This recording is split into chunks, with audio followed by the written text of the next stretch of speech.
اما دوباره صبح منو تخت بغل کرد گرم ولی زنگ طوری میزنه که باید بشم جمع. نه بختک نکن منو ترکم، میزنم بیرون از خونه دیگه صاحب کارم هم نمیتونه دیوونم کنه.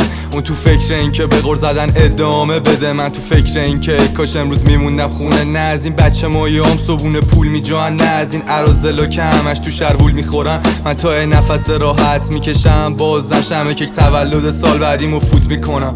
ستاره ها میزنن دور سرم حلقه، دارم جون میدم ولی انگار نمیارزه. دلم میسوزه شیکم پر بنزین و ابسنس، به رو خودم نمیارم سری نمیشم فس. یه زمان میشد تو همه اشکام کشتیام غرق، رود اشکیست که میکند از کوه کایت. میخوام اگه یه روز رسیدم به خونه آخر دروا کنم برم یه گوشه خوب بخوابم. یه بالش زیر سرم و یه پتورون پاره بودم، زیر فشارون بود منو دوخت.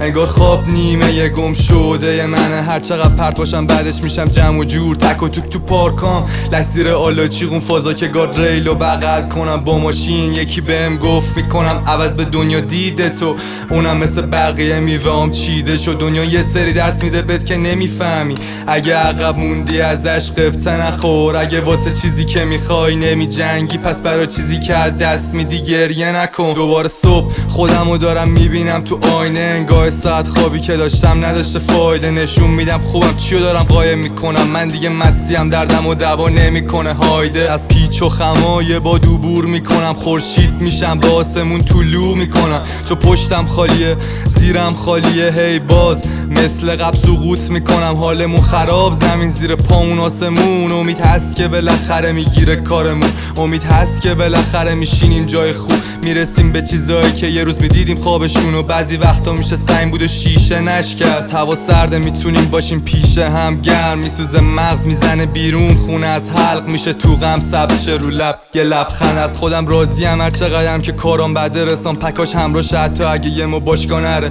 این حسرت هایی که میبینی وعده سالادمه، اگه جاییم فلکس کرده بودم بازاتم دا. سرویس نمیرم انقدر ریدم تو فرصت ها، میگن آشفتم و میشم ناخوش شب و یه رو کارم میتره که میرن با مخ هوا.